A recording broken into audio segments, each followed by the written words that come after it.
Chapter 4. 5'10", a vicious criminal. How could anyone describe Gordon McCoy Reynolds? How could his family describe him? How could his friends describe him, or his die-hard criminal colleagues?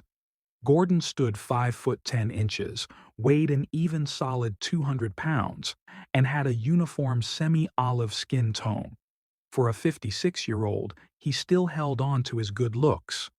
A well-trimmed mustache and haircut, which were salt and pepper in color, along with striking facial features, truly made him a winner with the ladies.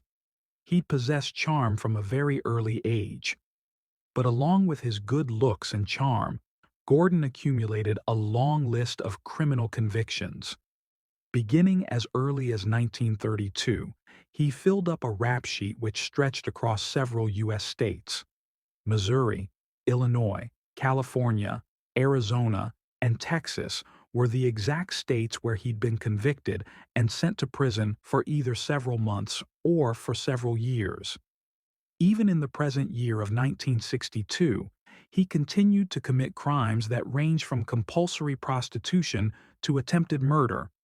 Gordon was a very vicious criminal in every sense of the word. Dewey B. Reynolds.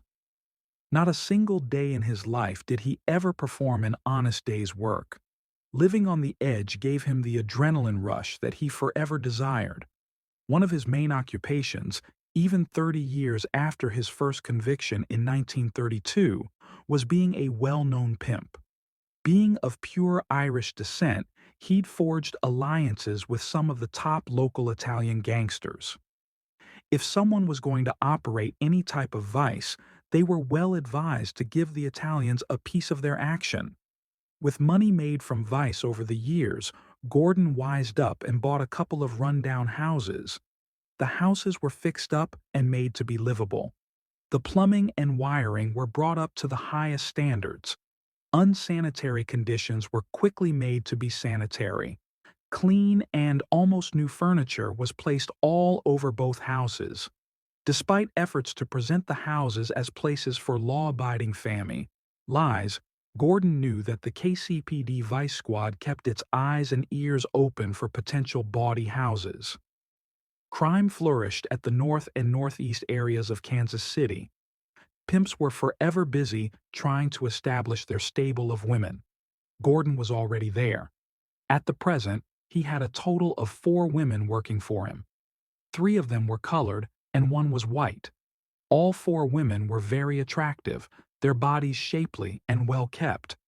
Gordon's skills extended beyond those needed in the industry of prostitution. He sold beer and whiskey without a permit, small quantities of marijuana, heroin and cocaine, and different brands of cigarettes.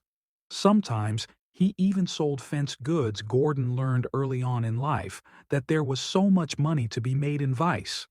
Human nature being what it was, people were more than willing to sin. Life's pleasures were always what they sought. It felt so good to have sex, drink, smoke cigarettes, get high, gamble, and to steal and lie and cheat. Living within the confines of society's laws was boring and stressful.